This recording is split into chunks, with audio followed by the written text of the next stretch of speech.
AKPA Kasaragod ജില്ലാ committee നേതൃത്വത്തിൽ ലോക പരിസ്ഥിതി ദിനാഘോഷത്തിന് മുന്നോടിയായി വൃക്ഷത്തൈകൾ വിതരണം നടത്തി. വിവിധ വിദ്യാലയങ്ങൾ കേന്ദ്രീകരിച്ചാണ് 80ഓളം ഇനത്തിൽപ്പെട്ട മരത്തൈകൾ വിതരണം ചെയ്തത്. This news sponsored by Shobhika Weddings, Big Mall, Kanyanad, Kozhikode, Koilandi and Kutyadi. June 5 ലോക പരിസ്ഥിതി ദിനാഘോഷത്തിന് മുന്നോടിയായാണ് ഓൾ കേരള ഫോട്ടോഗ്രാഫേഴ്സ് അസോസിയേഷൻ അഥവാ AKPA കാസർഗോഡ് ജില്ലാ കമ്മിറ്റി നേതൃത്വത്തിൽ സ്കൂളുകളിൽ വൃക്ഷത്തൈകൾ വിതരണം ചെയ്തത്.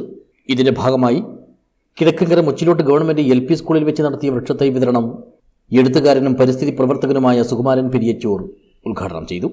കുട്ടികളുമായി സംവദിച്ച ഉദ്ഘാടകൻ പരിസ്ഥിതി ദിന സന്ദേശവും നൽകി. സ്കൂളിൽ നിന്ന് പരിസ്ഥിതി ദിനത്തിൽ പഠിപ്പിച്ചിട്ടുണ്ട്, ശുദ്ധജലം മാത്രമേ മരത്തിനൊഴിച്ചു കൊടുക്കുകയുള്ളൂ.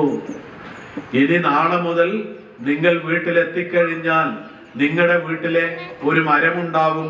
ആ മരത്തിന്റെ ചുറ്റും വൃത്തിയാക്കിയിട്ട് ആ മരത്തെ സംരക്ഷിക്കുക.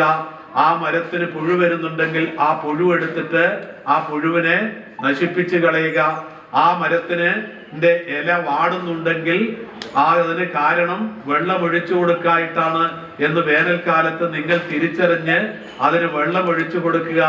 ആ മരത്തിലെ ഇലകൾ കൂടുതൽ തിളർത്ത് വരുന്നുണ്ടെങ്കിൽ ആ സമയത്ത് നിങ്ങൾ അച്ഛനോടും അമ്മയോടും പറയും, ഞാൻ ഒഴിച്ച വെള്ളം കുടിച്ചിട്ടാണ് എന്റെ മരത്തിന്റെ ഇലകളിൽ പുതിയ പുതിയ തിളർപ്പുകൾ ഉണ്ടാകുന്നത് എന്ന് നിങ്ങൾ അഭിമാനത്തോടെ പറയും. ചടങ്ങിൽ AKPA ജില്ലാ പ്രസിഡന്റ് TV സുഗണൻ അധ്യക്ഷനായി. V സുമംഗൽ ടീച്ചർ ആമുഖ ഭാഷണം നടത്തി.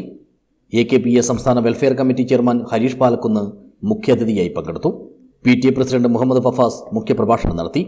AKPA ജില്ലാ vice president E Ranjith Kumar, Kanhangad മേഖലാ president UK Praveen Kumar, Kanhangad north unit president C Kripesh, Kanhangad south unit joint secretary Aneesha Suresh എന്നിവർ സംസാരിച്ചു. ജില്ലാ സെക്രട്ടറി NK പ്രജിത്ത് സ്വാഗതവും ജില്ലാ PRO രാജീവൻ രാജപുരം നന്ദിയും പറഞ്ഞു. വീടുകളിലും വിദ്യാലയങ്ങളിലും പരിസര പ്രദേശങ്ങളിലും നട്ടുപിടിപ്പിക്കുന്നതിനായി 80ഓളം ഇനത്തിൽപ്പെട്ട വൃക്ഷത്തൈകളാണ് AKPA കുട്ടികൾക്കായി വിതരണം ചെയ്തത്. News bureau, Kanhangad.